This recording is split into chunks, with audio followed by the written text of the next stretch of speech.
Vou falar da radicalización da sociedade.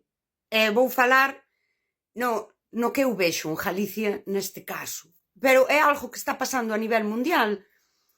E vou falar de dúas formas de radicalización que están pasando e que son igual de prexudiciais. Por un lado está esta idea de medra a ultradereita, a xente que se radicaliza indo para o outro lado, e o fanatismo de esquerdas.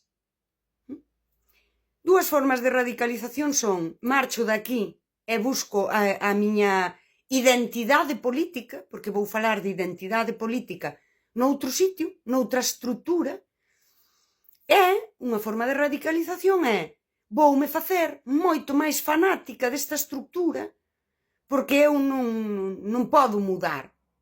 Dicía xa Erich Fromm en El miedo a la libertad que parece que non hai cousa máis difícil para un ser humano que a sentirse excluído dun grupo maior. En socioloxía e en filosofía falouse moito disto, a necesidade de pertenza. E o ser humano nós non temos identidade cando estamos isoladas. A nosa identidade non é algo estable, non é innata, é algo construído. E aquí entra a identidade política. Nós precisamos unha identidade política. Case todo no ser humano é político, porque se ti te estás relacionando en sociedade, case todo o que faz é un acto político. Houve unha etapa da biopolítica, que isto non está morto, e fálase de psicopolítica. Vivimos nunha sociedade que nos anima a non sentir. Temos moita teoría sobre emocións e temos moi pouca estructura emocional. Logo, somos máis fáciles de manipular. Ti podes ver o ser humano fanático, o que se fanatiza, é dócil. Un pobo dócil non deixa de ser un pobo radicalizado con algo. En Galicia poderíamos ver aquela idea galeguista de eu, que sempre fui un galeguista, fanatízome e dame igual cando o meu partido, o meu sindicato, a miña asociación vai do revés. Dá igual, eu son disto. Eu sempre fui un galeguista, ainda o son. Aquí entra a psicopolítica, é dicir, a túa rotura emocional, porque eu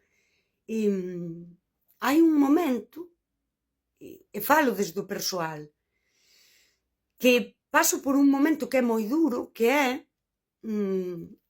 rachar co BNG, con todo ese galeguismo institucional. E iso é doloroso.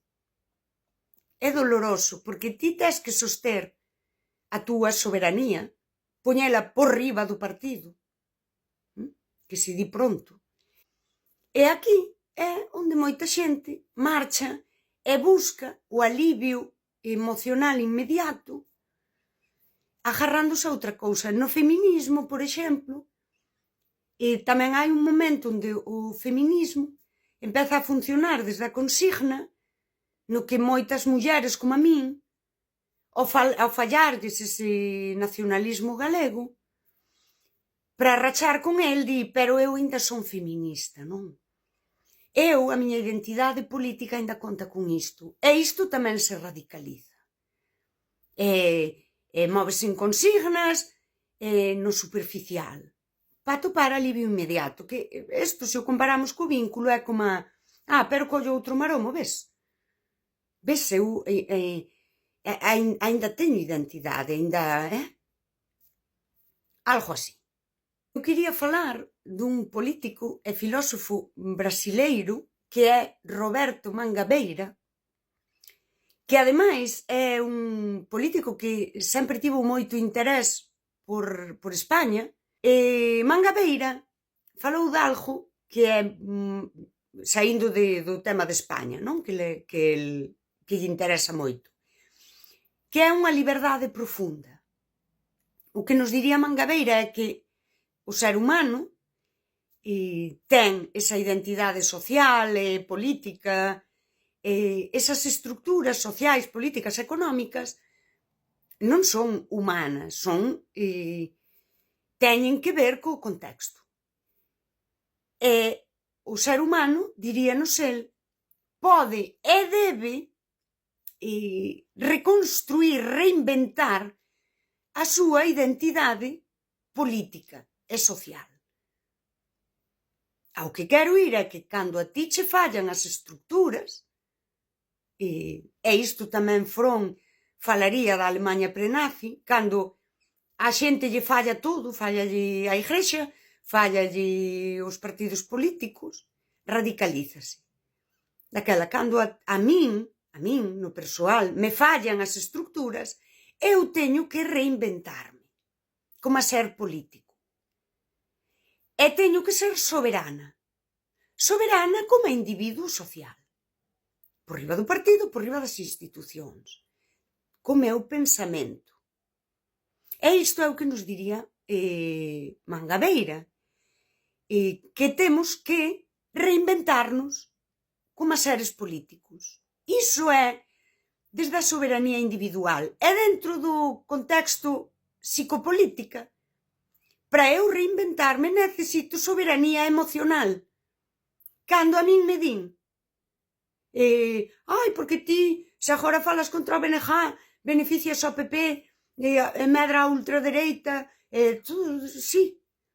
É que é un tipo de violencia simbólica. Seguimos te responsabilizar a ti de toda esta radicalización. Eu teño que ter soberanía emocional para dicir, se a min a estructura me está fallando, eu non podo manterme dentro da estructura. E aquí a min gústame nomear.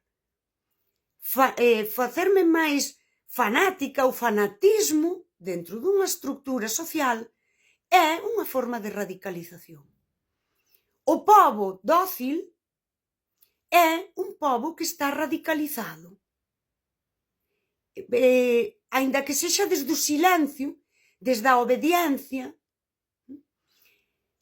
renegando da súa individualidade, da súa propia soberanía, como a ser social, como a ser político, iso tamén é unha forma de radicalizarte.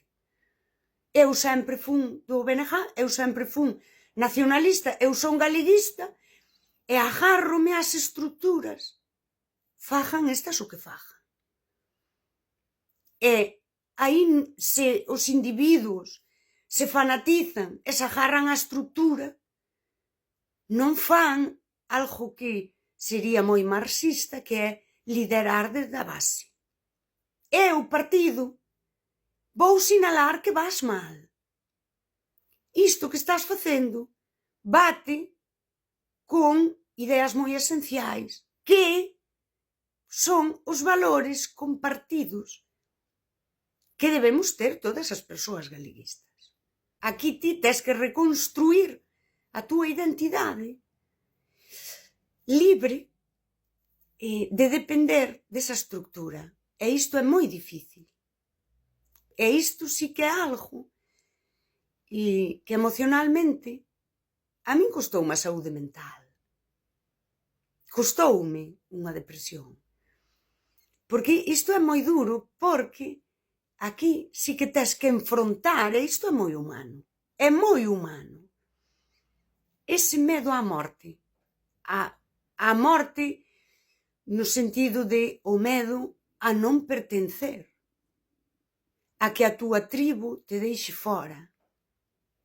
A ti, a tribo, estáte excluindo, estáte abandonando no medio da selva, cando che din que se falas, e dis isto que dis. Ti traizoas